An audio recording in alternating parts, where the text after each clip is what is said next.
तो स्वागत है आपका अपने YouTube channel achieve competitive classes में। तो आज हम लेके आए हैं बायोलॉजी का वो 50 चुनिंदा सवाल जो आपके आने वाले एग्ज़ाम के लिए महत्वपूर्ण है।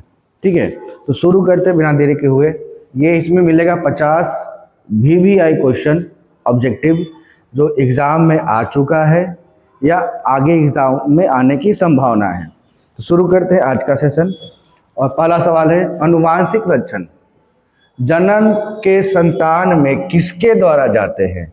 अनुवांशिक लक्षण जो है जनक के संतान में किसके द्वारा जाते हैं? युग्मक, पुंकेसर, जीन और सेंट्रोसोम। सही आंसर हो जाएगा आपका जीन के द्वारा। BCG का अर्थ क्या है? BCG है उसका अर्थ क्या है, मतलब उसका फुल फॉर्म। तो bacillus Calmette Guerin bacterial culture growth, bacillus culture growth और बैक्टीरियल कैलकुलेटिंग ग्रोथ।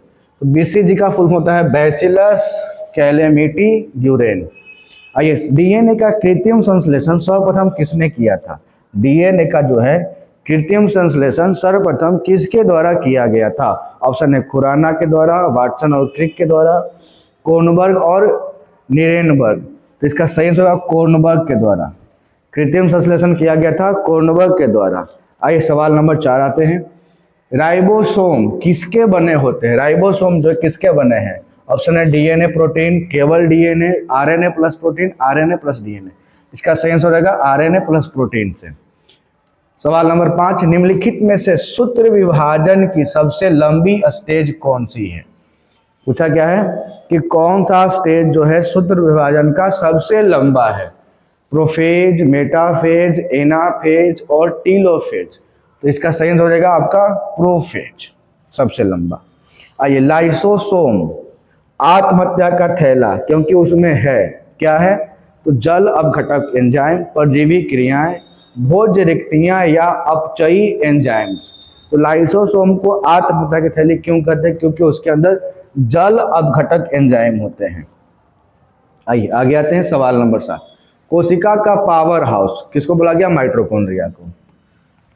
अंतिम रूप से जैविक ऊर्जा किससे प्राप्त होती है? ऑप्शन देखिए, ग्लूकोज, सूर्य प्रकाश, ATP या माइटोकॉन्ड्रिया। तो अंतिम रूप में जो ऊर्जा प्राप्त होता है वो ATP के माध्यम से होता है। कहाँ से किससे होता है? ATP के माध्यम से। सवाल नंबर 9, किसी निश्चित क्षेत्र जैसे तालाब आदि में पौधों और जंतुओं के बीच पारस्परिक संबंध को कहा जाता है? किसी तालाब में या किसी निश्चित क्षेत्र में पौधा और जंतुओं के बीच का जो संबंध है उसको क्या कहते हैं? ऑप्शन है बायोम, समुदाय, पारिस्थितिकी तंत्र या बायोस्फीयर। तो इसका जो हो जाएगा सही आंसर हो जाएगा, उसको बोलते हैं पारिस्थितिकी तंत्र, इकोसिस्टम। ठीक है। सवाल नंबर 10, एक जीव दूसरे जीव पर वृद्धि करता है परंतु उससे भोजन नहीं लेता, वह क्या कहलाता है? तो वैसा जीव जो दूसरे जीव पर वृद्धि तो करता है लेकिन उसे भोजन प्राप्त नहीं करता, क्या कहेंगे? अधिपादप, परजीवी, मृतोपजीवी या सहजीवी। तो इसका हो जाएगा सही आंसर हो जाएगा, उसको बोलते हैं अधिपादप। क्या बोलते हैं? अधिपादप। जो पादप जीवन में केवल एक बार पुष्प धारण करते हैं क्या कहलाते हैं? वैसे पादप जो जीवन में केवल एक बार पुष्प धारण करते हैं उसको कहते हैं पॉलीकार्पिका, पॉलीकार्पिक, मोनोकार्पिक, निद्वार संपुटी या पेरिकार्पिक। तो वैसे पादप जीव जो जीवन में केवल एक बार पुष्प धारण करते उसको क्या बोलते हैं? मोनोकार्पिक। मोनोकार्पिक। सवाल नंबर 12, जीन म्यूटेशन उत्पन्न होता है।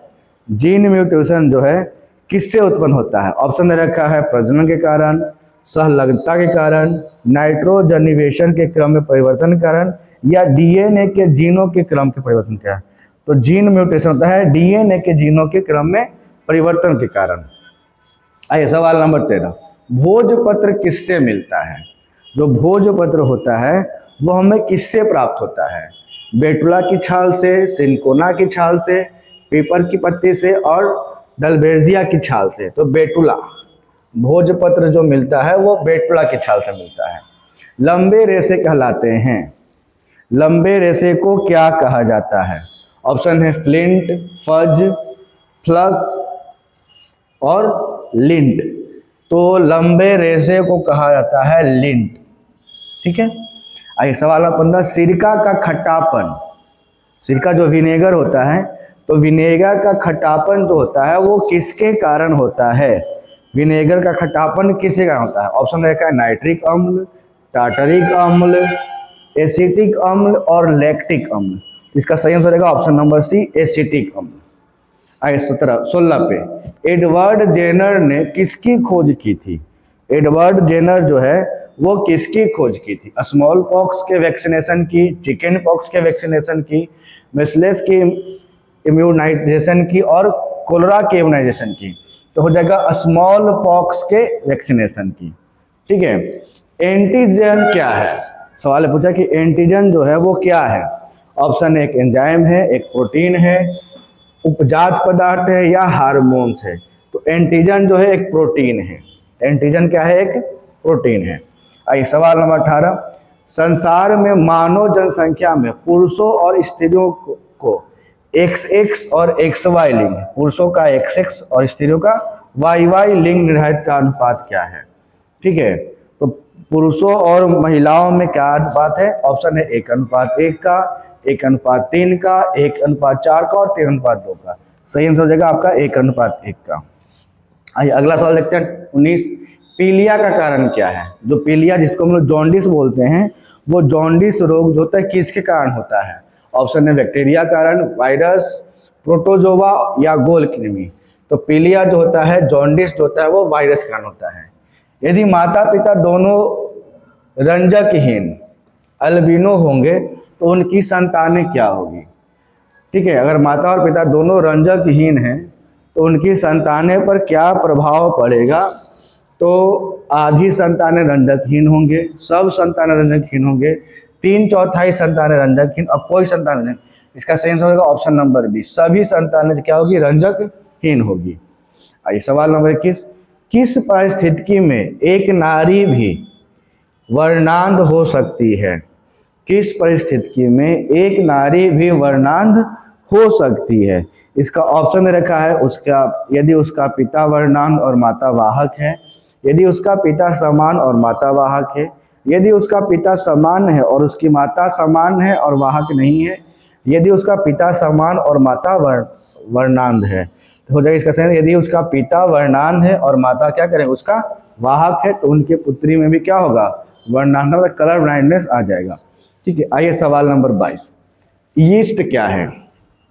ईस्ट पूछा कि ईस्ट जो है वो क्या है? ऑप्शन है प्रोकैरियोटिक, यूकैरियोटिक, एक कोषीय या बहुकोषीय। तो ये है आपका यूकैरियोटिक। आरएनए, आरएनए की संरचना में डीएनए में उपस्थित थाइमीन के स्थान पर होता है। आरएनए का जो स्ट्रक्चर है तो उसके स्ट्रक्चर में डीएनए के में उपस्थित थाइमीन के स्थान पर क्या आ जाता है? तो आरएनए कहलाएगा। ठीक है, इसका ऑप्शन दे रखा है एडिनिन, ग्वानिन, साइटोसिन या यूरेसिल। इसका हो जाएगा सही आंसर यूरेसिल आ जाता है। ठीक है, तो वो आरएनए से क्या कहलाएगा? डीएनए होता है। आइए सवाल नंबर 24, वायरस जो नील हरित शैवालों पर संक्रमण करते कहलाते हैं? फाज, बैक्टीरियोफाज, साइनोफाज या मोजैक वायरस। तो साइनोफाज कहलाएगा, जो नील हरित शैवालों पर संक्रमण करेगा। आइए सवाल नंबर 25, निम्नलिखित में से कौन सबसे छोटा जीव है? सबसे छोटा जीव बताना है इसमें। तो विषाणु, जीवाणु, ईस्ट या माइक्रोप्लाज्मा। सबसे छोटा हो जाएगा माइक्रोप्लाज्मा। कुनैन प्राप्त की जाती है, कुनैन किसे प्राप्त का? सिनकोना की छाल से, सिनकोना की छाल से। नामकरण की द्विनामपत्ति किसके द्वारा दिया गया था? ये इंपॉर्टेंट सवाल हो गया कि द्विनामपत्ति किसके द्वारा दिया गया? तो ये होता है कार्ल लिनियस के द्वारा। किसके द्वारा? Karl Linnaeus. आइए सवाल 28, पेनिसिलिन, पेनिसिलिन किसने खोजी? ऑप्शन है फ्लेमिंग ने, अलेक्जेंडर फ्लेमिंग ने, रॉबर्ट कोच ने, एफ ब्लेस्की ने और ए बेसी ने। तो इसका जो सही आंसर हो जाएगा वो हो जाएगा आपका अलेक्जेंडर फ्लेमिंग। पेनिसिलिन की खोज किसने की? अलेक्जेंडर फ्लेमिंग ने। सर्वप्रथम जेनेटिक कोड बताया था, सर्वप्रथम जो है जेनेटिक कोड किसके द्वारा बताया गया? वाटसन और क्रिक के द्वारा, नीरेनबर्ग के द्वारा, बीटल और टॉटम ने, या किंग, वाटसन और क्रिक द्वारा। तो नीरेनबर्ग द्वारा जो है जेनेटिक कोड को बताया गया। सवाल नंबर 30, मनुष्यों में त्वचा के रंग का नियंत्रण कौन करता है ना। मनुष्यों में त्वचा के रंग का नियंत्रण होता है, किसके द्वारा होता है? ये आपका ऑप्शन दे रखा है, मल्टीपल एलिस द्वारा, लीथल जीन्स द्वारा, पॉलीजीन्स द्वारा, या इनमें से कोई नहीं। तो त्वचा का रंग का नियंत्रण करता है पॉलीजीन्स। किसके द्वारा? पॉलीजीन्स के द्वारा। आइए सवाल नंबर 21, निम्नलिखित में से कौन सा शैवाल अगर निर्माण में प्रयुक्त किया जाता है? कौन सा शैवाल जो है वो अगर निर्माण में होता है प्रयुक्त? नॉस्टॉक, फ्यूकस, ग्रेसिलेरिया या स्पाइरोगायरा। आंसर हो जाएगा ग्लेसिलेरिया। जेंथोफिल क्या है? रंगहीन होता है, या ये हरे रंग का होता है, या पीले रंग का होता है, या लाल रंग का होता है? तो जेंथोफिल का रंग बताना है। जेंथोफिल किस रंग का होता है? तो ये होता है पीले रंग का। सवाल नंबर 33, एंटीबायोटिक क्लोरोलिन प्राप्त होता है। एंटीबायोटिक क्लोरोलिन प्राप्त होता है किससे? जीवाणु से, या विषाणु से, या शैवाल से, या इनमें से कोई नहीं। तो इसका सही आंसर हो जाएगा आपका शैवाल। एंटीबायोटिक क्लोरोलिन प्राप्त होता है शैवाल से। आइए सवाल नंबर 34, जलीय काई वाटर ब्लूम का कारण क्या है? जलीय काई का कारण क्या है?